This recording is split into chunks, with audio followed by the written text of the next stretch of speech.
yaxşı sayılıb elə qanda bizim tərəfdə.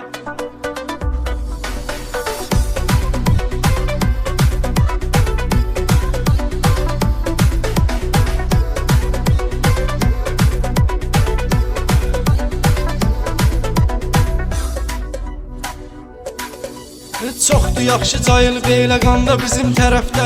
Şir də bizim tərəfdə, aslan da bizim tərəfdə. Çoxdur yaxşı cayılıb elə qanda bizim tərəfdə.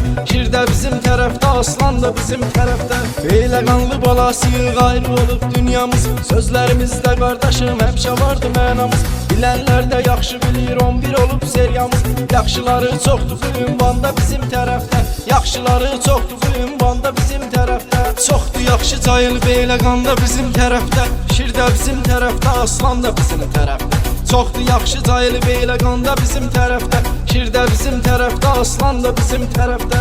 Şir də bizim tərəfdə, aslan da bizim tərəfdə. Hər tərəfdə sağlıqlı səs soraq elə qanlılar. Zəiflərə olub arxada ayaq elə qanlılar. Döyüşlərdə qan eləyib qoçaq elə qanlılar. Xeyli vardı igid qəhrəman da bizim tərəfdə.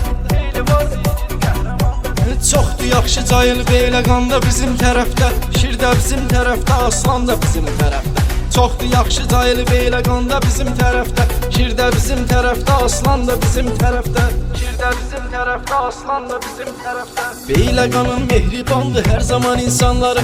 Çoxdur bizim bu rayonun şirləri, aslanları. Hər yerdə bulaqnoydu beylə qan oğlanları. Təmiz həmişə saxlayıb atsan da bizim tərəfdə. Çoxdur yaxşı cayılıb elə qanda bizim tərəfdə. Şir də bizim tərəfdə, aslan da bizim tərəfdə. Çoxdur yaxşı cayılıb elə qanda bizim tərəfdə. Şir də bizim tərəfdə, aslan da bizim tərəfdə. Şir də bizim tərəfdə, aslan da bizim tərəfdə.